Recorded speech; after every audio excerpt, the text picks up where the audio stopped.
Hi! Nagkamulan ka na ba? Nag-adto ka na ba sa Lake Apo? O sa Mount Anawahon?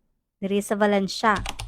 Kung wala pa, lantawan ng video until the end as I shared to you my travel experience in Malaybalay and Valencia.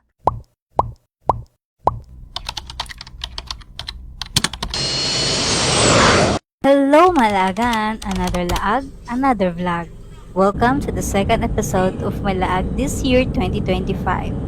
Bucket list check. Bucket list unlock. Here's the itinerary kung asa ko nilaag. We travel 4 a.m. to Malaybalay. Mo ni amo ang itinerary based sa tour. Kadaw ng meet up. Pero okay ra sad sa ako malagan kay gipick up man ko sa van sa tour. So it's my first time mo travel kadlaw no. So kay sugo man sa laag ni Boko. 2 hours drive from Cagayan de Oro to Malaybalay. We arrive at exactly 7 a.m. and diretso nami sa Kamulang Ground kung asa ang program sa street dancing. Ang street dancing nasa Plaza Guild going to the ground complex nila. Pag-abot na mo, nagsugod na og mao ni ang contingent nga amo naapsa. Tingala mo ngano ni taas ni akong video no? Wala ko ni taas. Kay ako lang tripod ako gipataas na kay di man jud ko kita. You know na 6 footers ba yata. So kay kapoy na mi sige pang taas sa muliog tungod sa kadagan sa tao. Ibalhin nami sa Kaamulan Ground na didto mga baligya, food courts, souvenirs ug uban pa gina-display usually during festival. Wala kayo meaning tagan rami og 2 to 3 hours.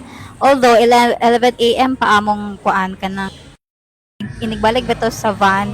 So 11 a.m. pa may mag-meet up balik. Pero kay kapoy naman ni kay tungod sa kadagang tao, wala ka naman na-enjoy. So amo ra mong gihimo dito nagsuroy-suroy, nagpalit ra og kanang kitchen, tapos nagkaon, namahaw, and then nibalik na din mi sa tour.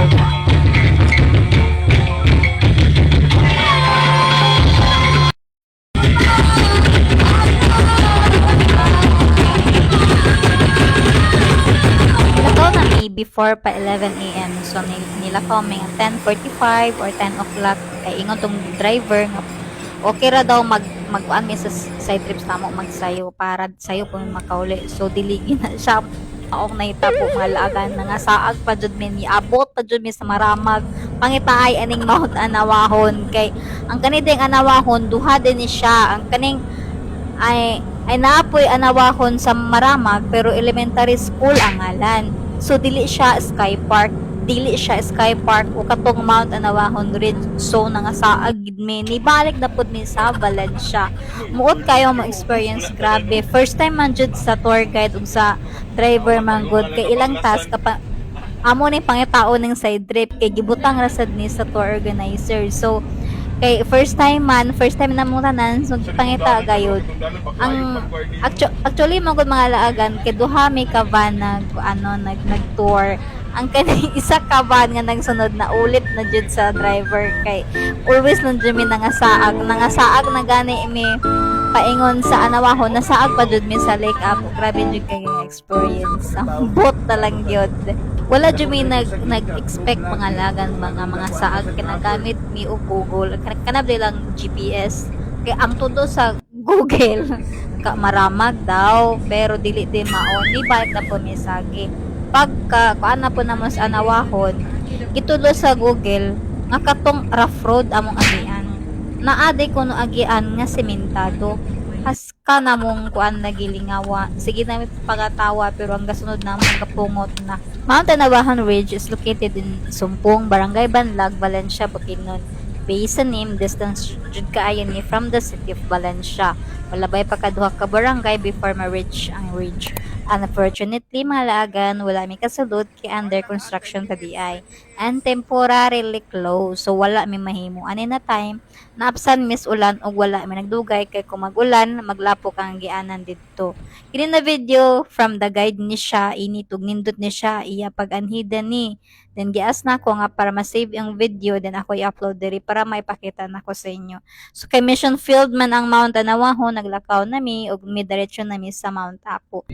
The Mount Apo is located in Ginoroyan, Valencia, Bukidnon mo ni ang gingon na crater lake sa Valencia. Ang tubig sa Lake Apo has estimated depth After 89 feet, yes, you can go swimming not beyond 20 feet kay lalom na sad ang delikado kung wala kay guide. Entrance sa Lake Apo is 100, increase na. Supposedly 70 pesos pa ni siya last month pero now 100 na siya. Nasa sila cafe near the lake, ang Lakeview Cafe. Nga, ang entrance is nasa 300 pesos pero consumable siya. If you're a foodie person, then you can go at the cafe. But for me, as I said, na nature person jud ko. When it comes to coffee, daghan sad ni sa Cagayan de Oro, marag sumo naman po ang mga view, no?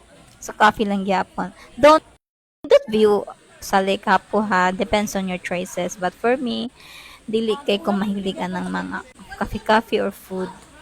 So, kay nature man ako. Almost 20 minutes mi sa Lake Apo. Pictures and videos, kay wala na sad. Wala mi naglangay.